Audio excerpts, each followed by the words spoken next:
Hi everyone, welcome to Miss Adams Teaches The Great Gatsby. This is our final reading of the final chapter. So we're looking at chapter 9 today. I'm going to just do a full read through. If you are interested in an analysis of chapter 9, well, keep your eyes peeled because there is a video coming your way. If you haven't subscribed, do click on that button because then you'll get a notification of when the analysis is ready for you. But without further ado, let's read the final chapter. Chapter 9. After 2 years, I remember the rest of that day, and that night and the next day, only as an endless drill of police and photographers and newspapermen in and out of Gatsby's front door. A rope stretched across the main gate, and a policeman by it kept out the curious, but little boys soon discovered that they could enter through my yard, and there was always a few of them clustered, open-mouthed, about the pool.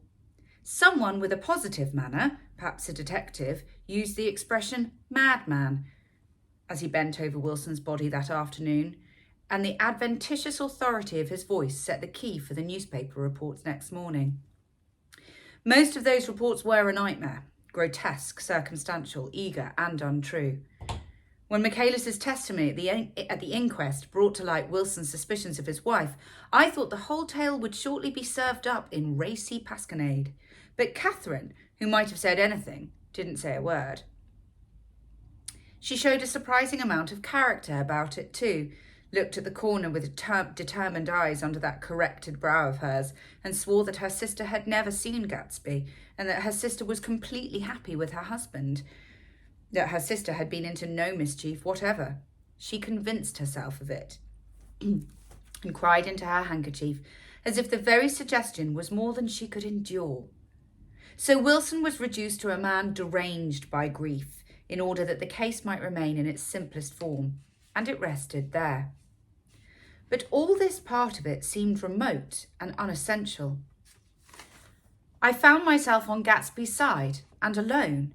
From the moment I telephoned news of the catastrophe to West Egg Village, every surmise about him and every practical question was referred to me.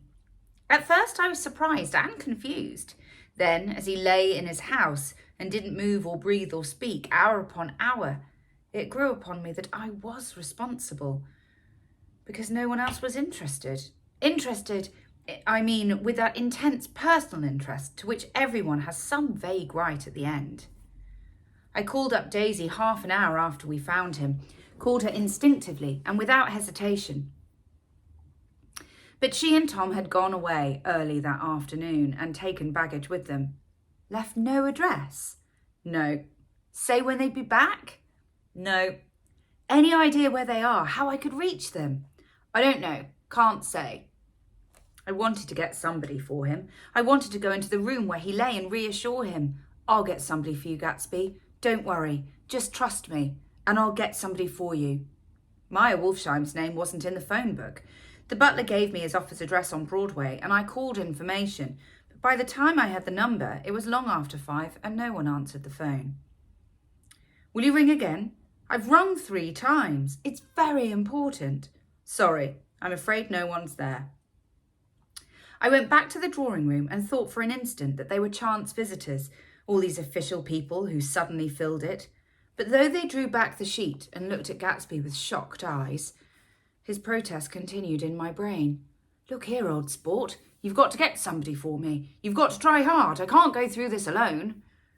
Somebody started to ask me questions, but I broke away and going upstairs looked hastily through the unlocked parts of his desk. He'd never told me definitely that his parents were dead. But there was nothing, only the picture of Dan Cody, a token of forgotten violence staring down from the wall. Next morning, I sent the butler to New York with a letter to Wolfsheim, which asked for information and urged him to come out on the next train. That request seemed superfluous when I wrote it. I was sure he'd start when he saw the newspapers, just as I was sure there'd be a wire from Daisy before noon. But neither a wire nor Mr. Wolfsheim arrived. No one arrived, except more police and photographers and newspapermen. When the butler brought back Wolfsheim's answer, I began to have a feeling of defiance, of scornful solidarity between Gatsby and me against them all. Dear Mr. Carraway, this has been one of the most terrible shocks of my life to me. I hardly can believe it, that it is true at all. Such a mad act as that man did should make us all think. I cannot come down now, as I am tied up in some very important business and cannot get mixed up in this thing now. If there is anything I can do a little later, let me know in a letter by Edgar. I hardly know where I am when I hear about a thing like this, and am completely knocked down and out. Yours truly, Meyer Wolfsheim. And then hasty addenda beneath. Let me know about the funeral, etc. Do not know his family at all. When the phone rang that afternoon, and long distance said Chicago was calling, I thought this would be Daisy at last. But the connection came through as a man's voice, very thin and far away. This is Slaggle speaking. Yes? The name was unfamiliar. Hell of a note, isn't it? Get my wire? There haven't been any wires. Young Park's in trouble, he said rapidly. They picked him up when he handed the bonds over the counter. They got a circular from New York giving him the numbers just 5 minutes before. What do you know about that, hey? You never can tell in these hick towns. Hello, I interrupted breathlessly. Look here. This isn't Mr. Gatsby. Mr. Gatsby's dead. There was a long silence on the other end of the wire, followed by an exclamation, then a quick squawk as the connection was broken. I think it was on the third day that a telegram signed Henry C. Gatz arrived from a town in Minnesota. It said only that the sender was leaving immediately and to postpone the funeral until after he came. It was Gatsby's father, a solemn old man, very helpless and dismayed, bundled up in a long, cheap ulster against the warm September day. His eyes leaked continuously with excitement, and when I took the bag and umbrella from his hands, he began to pull so incessantly at his sparse grey beard that I had difficulty in getting off his coat. He was on the point of collapse, so I took him into the music room and made him sit down while I sent for something to eat. But he wouldn't eat, and the glass of milk spilled from his trembling hand. I saw it in the Chicago newspaper, he said. It was all in the Chicago newspaper. I started right away. I didn't know how to reach you. His eyes, seeing nothing, moved ceaselessly about the room. It was a madman, he said. He must have been mad. Wouldn't you like some coffee? I urged him. I don't want anything. I'm all right now, Mr. Carraway. Well, I'm all right now. Where have they got Jimmy? I took him into the drawing room where his son lay and left him there. Some little boys had come up on the steps and were looking into the hall. When I told them who had arrived, they went reluctantly away. After a little while, Mr. Gatz opened the door and came out, his mouth ajar, his face flushed slightly, his eyes leaking isolated and unpunctual tears.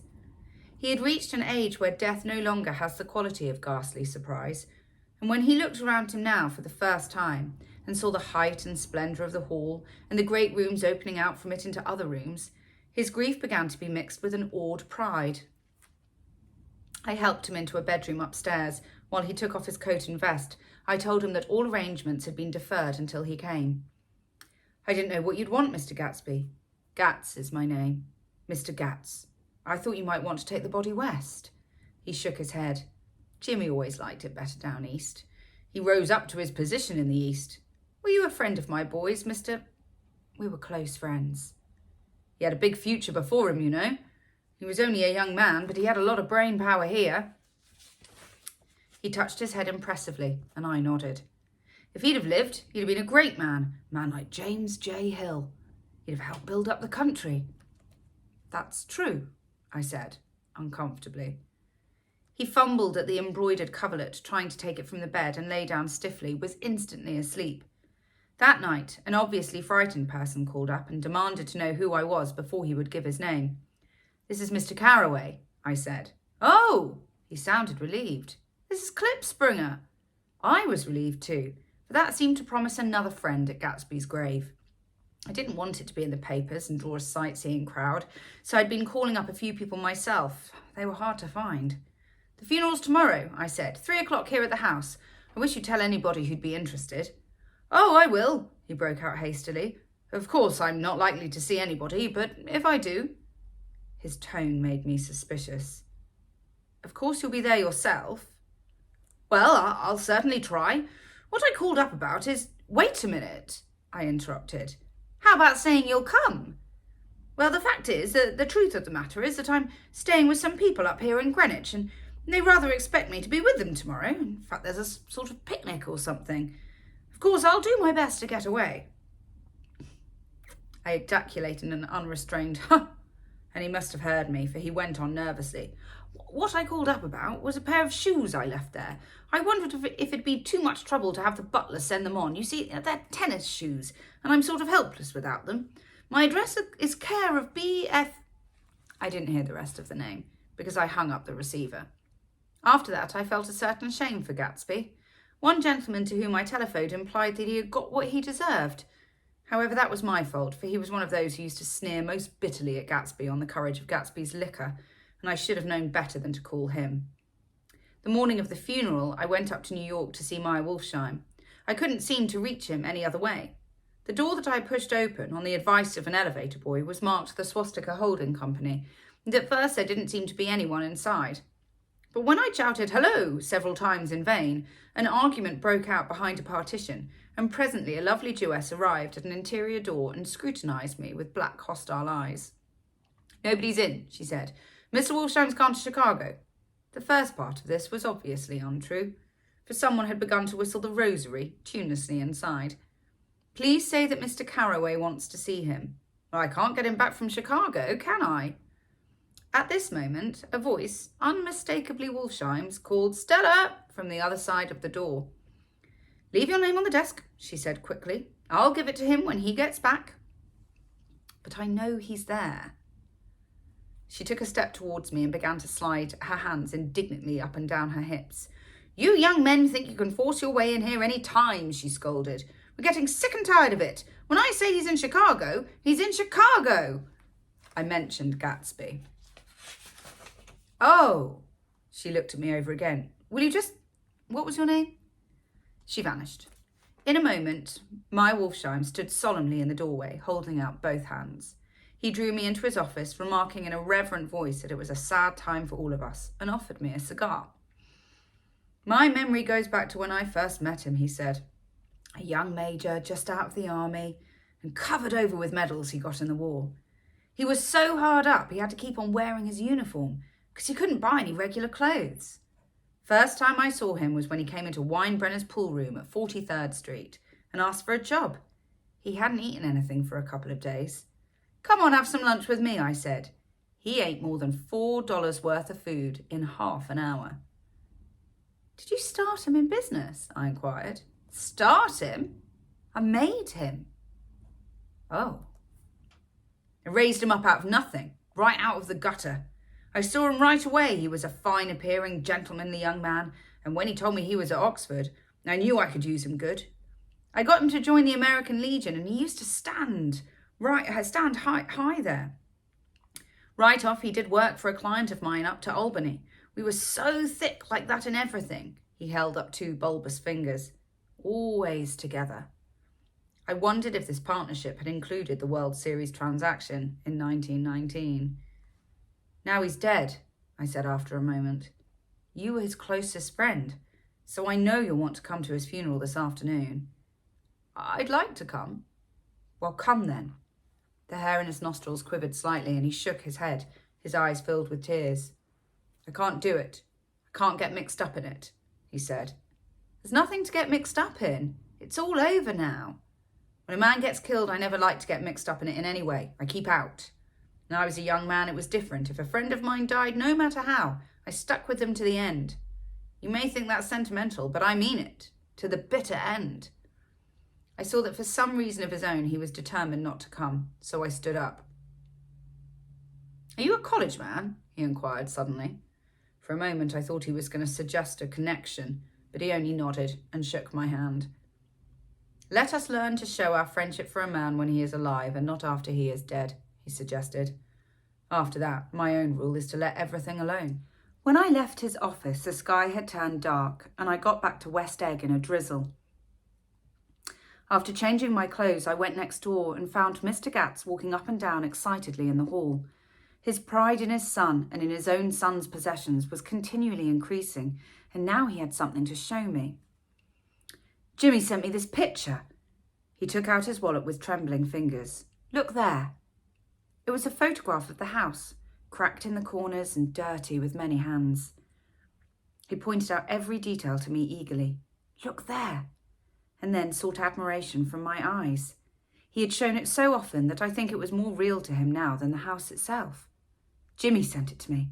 I think it's a very pretty picture. It shows up well. Very well. Had you seen him lately? He came out to see me 2 years ago and bought me the house I live in now. Of course, we was broke up when he ran off from home, but I see now there was a reason for it. He knew he had a big future in front of him, and ever since he made a success, he was very generous with me. He seemed reluctant to put away the picture, held it for another minute lingeringly before my eyes. Then he returned the wallet and pulled from his pocket a ragged old copy of a book called Hopalong Cassidy. Look here. This is a book he had when he was a boy. It just shows you. He opened it at the back cover and turned it around for me to see. On the last flyleaf was printed the word schedule and the date September the 12th, 1906. And underneath, rise from bed, 6 a.m. Dumbbell exercise and wall scaling, 6:15 to 6:30. Study electricity, etc., 7:15 till 8:15. Work, 8:30 till 4:30 p.m. Baseball and sports, 4:30 until 5. Practice elocution, poise, and how to attain it, 5 until 6. Study needed inventions, 7 until 9. General resolves. No wasting time at shafters, or a name indecipherable. No more smoking or chewing. Bathe every other day. Read one improving book or magazine per week. Save $5, crossed out, $3 per week. Be better to parents. Came across this book by accident, said the old man. It just shows you, don't it? It just shows you. Jimmy was bound to get ahead. He always had some resolves like this or something. Do you notice what he's got about improving his mind? He was always great for that. He told me I ate like a hog once. I beat him for it. He was reluctant to close the book, reading each item aloud and then looking eagerly at me. I think he rather expected to copy down the list for my own use. A little before 3, the Lutheran minister arrived from Flushing, and I began to look involuntarily out the windows for other cars. So did Gatsby's father. And as the time passed and the servants came in and stood waiting in the hall, his eyes began to blink anxiously, and he spoke of the rain in a worried, uncertain way. The minister glanced several times at his watch, so I took him aside and asked him to wait for half an hour. But it wasn't any use. Nobody came. About 5 o'clock, our procession of 3 cars reached the cemetery and stopped in a thick drizzle beside the gate. First a motor hearse, horribly black and wet, then Mr. Gatz and the minister and me in the limousine, and a little later 4 or 5 servants and the postman from West Egg in Gatsby's station wagon, all wet to the skin. As we started through the gate into the cemetery, I heard a car stop and then the sound of someone splashing after us over the soggy ground. I looked around. It was the man with the owl-eyed glasses, whom I found marvelling over Gatsby's book in the library one night 3 months before. I'd never seen him since then. I don't know how he knew about the funeral or even his name. The rain poured down his thick glasses and he took them off and wiped them to see the protecting canvas unrolled from Gatsby's grave. I tried to think about Gatsby then for a moment, but he was already too far away, and I could only remember, without resentment, that Daisy hadn't sent a message or a flower. Dimly, I heard someone murmur, "Blessed are the dead that the rain falls on," and then the owl-eyed man said, "Amen to that," in a brave voice. We straggled down quickly through the rain to the cars. Owl Eyes spoke to me by the gate. "I couldn't get to the house," he remarked. "Neither could anybody else." "Go on," he started. "Why, my God, they used to go there by the hundreds." He took off his glasses and wiped them again, outside and in. "The poor son of a bitch," he said. One of my most vivid memories is of coming back west from prep school and later from college at Christmas time. Those who went further than Chicago would gather in the old dim Union Station at 6 o'clock of a December evening with a few Chicago friends already caught up into their own holiday gaieties, to bid them a hasty goodbye. I remember the fur coats of the girls returning from Miss This or That's, and the chatter of frozen breath, and the hands waving overhead as we caught sight of old acquaintances, and the matchings of invitations. "Are you going to the Ordways, the Herseys, the Schultzes?" And the long green tickets clasped tight in our gloved hands. And last, the murky yellow cars of the Chicago, Milwaukee and St. Paul Railroad, looking cheerful as Christmas itself on the tracks beside the gates. When we pulled out into the winter night and the real snow, our snow, began to stretch out beside us and twinkle against the windows, and the dim lights of small Wisconsin stations moved by, a sharp wild breeze came suddenly into the air. We drew in deep breaths of it as we walked back from dinner through the cold vestibules, unutterably aware of our identity with this country for one strange hour before we melted indistinguishably into it again. That's my Middle West, not the wheat or the prairies or the lost Swede towns, but the thrilling returning trains of my youth, and the street lamps and sleigh bells in the frosty dark, and the shadows of holly wreaths thrown by lighted windows on the snow. I am part of that, a little solemn with the feel of these long winters, a little complacent from growing up in the Caraway house in a city where dwellings are still called through decades by a family's name. I see now that this has been a story of the West after all. Tom and Gatsby, Daisy and Jordan and I.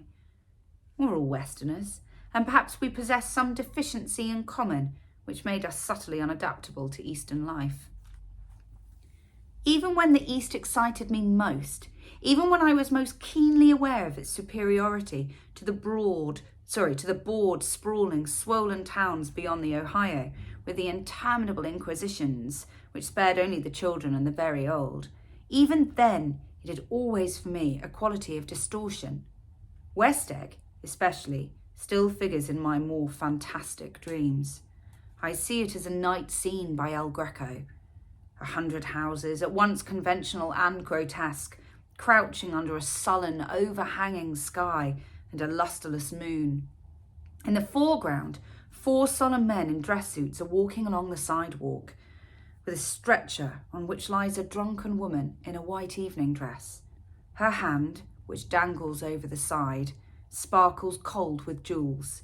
Gravely the men turn in at her house, the wrong house, but no one knows the woman's name, and no one cares. After Gatsby's death, the East was haunted for me like that, distorted beyond my eyes' power of correction. So when the blue smoke of brittle leaves was in the air and the wind blew the wet laundry stiff on the line, I decided to come back home. There was one thing to be done before I left, an awkward, unpleasant thing that perhaps had better have been left alone. But I wanted to leave things in order and not just trust that obliging and indifferent sea to sweep my refuse away. I saw Jordan Baker and talked over and around what had happened to us together and what had happened afterwards to me, and she lay perfectly still listening in a big chair. She was dressed to play golf, and I remember thinking she looked like a good illustration, her chin raised a little jauntily, her hair the same colour of an autumn leaf, her face the same brown tint as the fingerless glove on her knee. When I had finished, she told me without comment that she was engaged to another man. I doubted that. Though there were several she could have married at a nod of her head, but I pretended to be surprised. For just a minute I wondered if I wasn't making a mistake, and I thought it all over again quickly and got up to say goodbye. "Nevertheless, you did throw me over," said Jordan suddenly. "You threw me over on the telephone. I don't give a damn about you now, but it was a new experience for me, and I felt a little dizzy for a while." We shook hands. "Oh, and do you remember," she added, "a conversation we had once about driving a car?" "Why, not exactly. You said a bad driver was only safe until she met another bad driver. Well, I met another bad driver, didn't I? I mean, it was careless of me to make such a wrong guess. I thought you were rather an honest, straightforward person. I thought it was your secret pride." "I'm 30, I said. "I'm 5 years too old to lie to myself and call it honour." She didn't answer. Angry and half in love with her and tremendously sorry, I turned away. One afternoon late in October, I saw Tom Buchanan. He was walking ahead of me along Fifth Avenue in his alert, aggressive way, his hands out a little from his body as if to fight off interference, his head moving sharply here and there, adapting itself to his restless eyes. Just as I slowed up to avoid overtaking him, he stopped and began frowning into the windows of a jewellery store. Suddenly he saw me and walked back, holding out his hand. "What's the matter, Nick? Do you object to shaking hands with me?" "Yes." You know what I think of you? You're crazy, Nick, he said quickly. Crazy as hell. I don't know what's the matter with you. Tom, I inquired, what did you say to Wilson that afternoon? He stared at me without word, and I knew I'd guessed right about those missing hours. I started to turn away, but he took a step after me and grabbed my arm. I told him the truth, he said. He came to the door while we were getting ready to leave, and when I sent down word that we weren't in, he tried to force his way upstairs. He was crazy enough to kill me if I hadn't told him who owned the car. His hand was on a revolver in his pocket every minute he was in the house. He broke off defiantly. And what if I did tell him? That fellow had it coming to him. He threw dust into your eyes just like he did into Daisy's. But he was a tough one. He ran over Myrtle like you'd run over a dog. Never even stopped his car. There was nothing I could say, except the one unutterable fact that it wasn't true. And if you think I didn't have my share of suffering, look here. When I went to give up that flat and saw that damn box of dog biscuits sitting there on the sideboard, I sat down and cried like a baby. By God, it was awful. I couldn't forgive him or like him, but I saw that what he had done was, to him, entirely justified. It was all very careless and confused. They were careless people, Tom and Daisy. They smashed up things and creatures and then retreated back into their money or their vast carelessness or whatever it was that kept them together and let other people clean up the mess they had made. I shook hands with him. It seemed silly not to, for I felt suddenly as though I were talking to a child. Then he went into the jewellery store to buy a pearl necklace or perhaps only a pair of cuff buttons, rid of my provincial squeamishness forever. Gatsby's house was still empty when I left. The grass on his lawn had grown as long as mine. One of the taxi drivers in the village never took a fare past the entrance gate without stopping for a minute and pointing inside. Perhaps it was he who drove Daisy and Gatsby over to East Egg the night of the accident, and perhaps he had made a story about it all of his own. I didn't want to hear it, and I avoided him when I got off the train. I spent my Saturday nights in New York because those gleaming, dazzling parties of his were with me so vividly that I could still hear the music and the laughter, faint and incessant, from his garden, and the cars going up and down his drive. One night, I did hear a material car there and saw its light stop at his front steps, but I didn't investigate. Probably it was some final guest who'd been away at the ends of the earth and didn't know that the party was over. On the last night, with my trunk packed and my car sold to the grocer, I went over and looked at that huge, incoherent failure of a house once more. On the white steps, an obscene word, scrawled by some boy with a piece of brick, stood out clearly in the moonlight, and I erased it, drawing my shoe raspingly along the stone. Then I wandered down to the beach and sprawled out on the sand. Most of the big shore places were closed now, and there were hardly any lights except the shadowy moving glow of a ferry boat across the sound. And as the moon rose higher, the inessential houses began to melt away, until gradually I became aware of the old island here that flowered once for Dutch sailors' eyes, a fresh green breast of a new world. Its vanished trees, the trees that had made way for Gatsby's house, had once pandered in whispers to the last and greatest of all human dreams. For a transitory enchanted moment, man must have held his breath in the presence of this continent, compelled into an ascetic contemplation he neither understood nor desired. Face to face, for the last time in history, with something commensurate to his capacity for wonder. And as I sat there brooding on the old unknown world, I thought of Gatsby's wonder when he first picked out the green light at the end of Daisy's dock. He had come a long way to this blue lawn, and his dream must have seemed so close that he could hardly fail to grasp it. He did not know that it was already behind him, somewhere back in that vast obscurity beyond the city, where the dark fields of the Republic rolled on under the night. Gatsby believed in the green light, the orgastic future that year by year recedes before us. It eluded us then, but that's no matter. Tomorrow we will run faster, stretch out our arms further, and one fine morning. And so we beat on, boats against the current, borne back ceaselessly into the past. That's it, we're done. that's the end. I hope you enjoyed that reading. I hope it was helpful to you, whether you're just enjoying Gatsby or whether you're studying it for your A-levels. There's a lot to be said about that chapter, so much to say. So I'm not going to witter on now, but do, like I said at the beginning, tune in to my analysis video of chapter 9. I'm also going to start preparing some videos for you on character and theme to help you out as well, so look out for those. That's it from me. Thank you so much if you've stuck with me the whole way through the novel. Happy reading, happy revising.